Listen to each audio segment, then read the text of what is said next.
Assalamualaikum warahmatullahi wabarakatuh. Halo pemirsa dimanapun kalian berada, salam sejahtera untuk kita semua. Semoga kita semua dalam keadaan sehat dan tetap dalam lindungannya. Kali ini saya akan membawakan cerita inspiratif dan menarik yang sayang untuk dilewatkan. Semoga kisah ini bisa memberikan manfaat dan pelajaran untuk kita semua.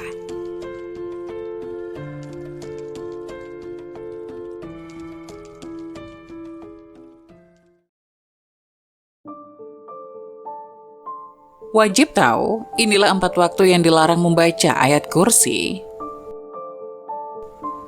Bacaan ayat kursi tentu tidak asing lagi bagi umat muslim. Ayat 255 pada Al-Quran Surat Al-Baqarah tersebut disebut ayat yang sangat agung. Pada suatu malam saat peristiwa hijrah, ayat tersebut diturunkan ke Madinah. Karena kemuliaan dan kebesaran firman Allah Subhanahu wa Ta'ala inilah, beribu-ribu malaikat mengiringi saat ayat tersebut diturunkan. Menurut riwayat Muhammad bin Al-Hanafiyah, saat ayat kursi diturunkan, seluruh berhala yang ada di bumi berjatuhan. Malaikat pengiringnya pun ikut bersujud. Mahkota-mahkota para pembesar saling berjatuhan, dan para penguasa menjatuhkan wajah-wajah mereka ke bumi, serta para setan saling berlarian. Karena itu, banyak sekali keutamaan ketika seseorang membaca ayat kursi. Salah satunya, mendapatkan perlindungan Allah Subhanahu wa Ta'ala dari gangguan setan maupun jin. Rasulullah Shallallahu Alaihi Wasallam bersabda, apabila engkau mendatangi tempat tidur, bacalah ayat kursi. Niscaya Allah akan senantiasa menjagamu dan setan tidak akan mendekatimu hingga waktu pagi. Hadis riwayat Al-Bukhari. Selain banyak keutamaannya, ternyata ada beberapa waktu yang dilarang membaca ayat kursi. Jika dilakukan, bukannya mendapatkan pahala, justru mendapat dosa. Berikut ini adalah 4 waktu yang dilarang membaca ayat kursi. Saat ruku dan sujud dalam sholat.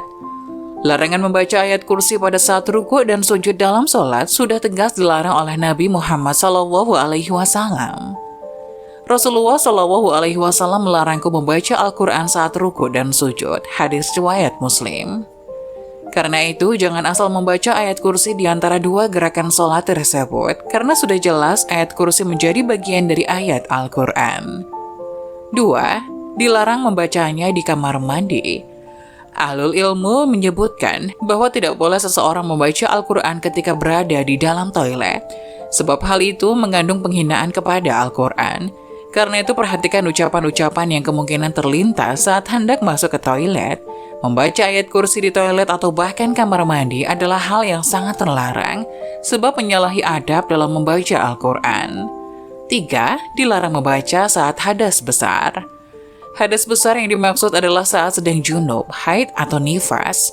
Membaca Al-Quran termasuk ayat kursi dalam keadaan hadas besar adalah haram, kecuali membacanya dalam hati. Kiai Haji Ali Mustafa Yakub dalam buku Fatwa Imam Besar Masjid Istiqlal menjelaskan bahwa hadis-hadis yang menyatakan larangan bagi wanita haid membaca Al-Quran dari Ibnu Umar, bahwa Rasulullah bersabda, wanita haid dan orang yang junub tidak boleh membaca Al-Quran, walaupun 1 ayat.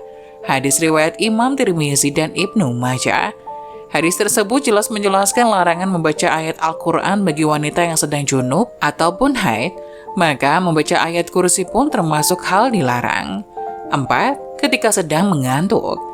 Imam Nawawi menyebut bahwa makruh hukumnya membaca Al-Quran meski hanya ayat kursi saat kita sedang mengantuk. Hal ini bertujuan menjaga kemungkinan salah baca sehingga merusak atau merubah bacaan dalam ayat Al-Quran tersebut.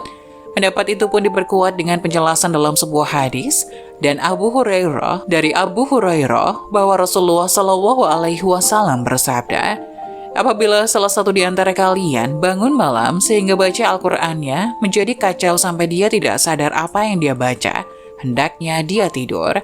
Hadis riwayat Imam Muslim dan Ibnu Majah. Nah, itulah 4 waktu yang dilarang membaca ayat kursi. Hendaknya perbanyaklah mengamalkan bacaan ini pada waktu yang dianjurkan agar kita mendapatkan pahala dari Allah Subhanahu wa Ta'ala.